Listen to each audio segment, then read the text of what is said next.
Hey, good morning or afternoon, whenever it is you're watching this. We are down to our last 3 chapters in the book of John as we're going through this Bible study.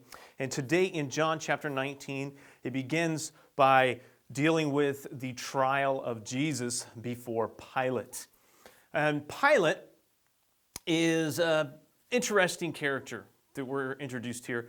And we understand and we have in mind is this horrible, awful, rotten, mean, nasty person. And he very well may have been that. But I think it's important for us to give an accurate picture of what's going on here and exactly what Pilate is doing and how he is a part of this account of the trial and the ultimate crucifixion of Jesus. As we read in John chapter 19, we find this out that Pilate is actually seeking to release Jesus. He is seeking to release him. Don't get any ideas that Pilate is a good guy here, that he's the good guy. But in fact, Jesus tells Pilate that those who deliver him over to Pilate are those who have the greater sin. Jesus was telling Pilate it's Judas Iscariot. It's the Jews who are the leaders who turned him over to Pilate to have him crucified. Jesus says they're the one with the greater sin than you, Pilate. He's not denying Pilate's sin or Pilate's role in this, but indicating theirs is a greater sin, a worse sin, specifically what it says there. Now, so again, understand, Pilate does not believe, but he is fearful. He is kind of fearful of what's going on. He does not like the Jewish leadership. He doesn't like them because he's always having to deal with them and deal with this tension there. But he is fearful of the situation, one, because he does not want a riot to break out. And he has people who are strong followers of Jesus, and then he has people who hate him and believing he's like, whatever he does, there's a possibility of a riot that's going to break out. And he does not want to deal with that. Also is this, Jesus is unlike anyone he's ever dealt with before. And speaking to Jesus, he's perplexed. Because Jesus is unwavering. He is even confident before Pilate. Jesus was at peace. And he spoke as if he was in control of the situation and not Pilate. Not in an arrogance, but it was something that caught Pilate completely off guard. Jesus wasn't begging for Pilate to release him. He wasn't pleading with him to take it easy on him.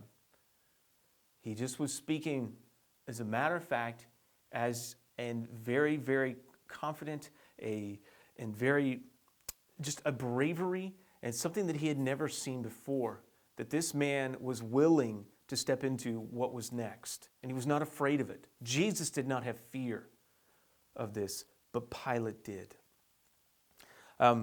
Pilate had tried releasing Jesus by presenting the option of you guys get to release a prisoner, but they took Barabbas. Barabbas was the one that they selected. And now Pilate tries to appease them again. Jesus is flogged, and then he is presented before the people, and they yell, "Crucify him!" And Pilate's like, "Whoa, you want me to crucify your king?" And then finally he turns Jesus over to them to have him crucified. And we must understand, and I don't want to overlook this and overshadow this, but we'll just note this, that the flogging, the beating that Jesus takes is a brutal beating. Some people believe actually that Jesus endured this twice. And I don't really know but for sure, but when they talk about Jesus being flogged, some commentators believe that Jesus was first beaten, not with the cat o' nine tails that we have in our mind and being whipped open, but he was actually beaten and then presented before the people because Pilate was still seeking to release him. But then when that didn't work, when he was going to have him crucified, then they had him scourged. And so I don't know, but we know the scourging is enough because some people die because of that alone.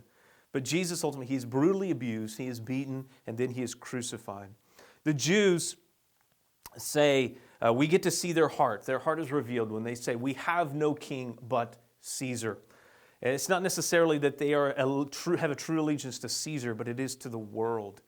When Pilate puts up the sign and it says, Jesus of Nazareth, the King of the Jews, they want Pilate to change that, but he's unwilling. He does not change it. And finally, we see from the cross, we see Jesus And there's two things I want to touch on here when we see this moment. The first is this, is when Jesus on the cross, he takes care of his mother, Mary, and he tends to her. And Jesus says to Mary, "This is your son," and to Mary, or excuse me, to the disciple whom he loved. Most believe this is John, so I'm going to reference him as John.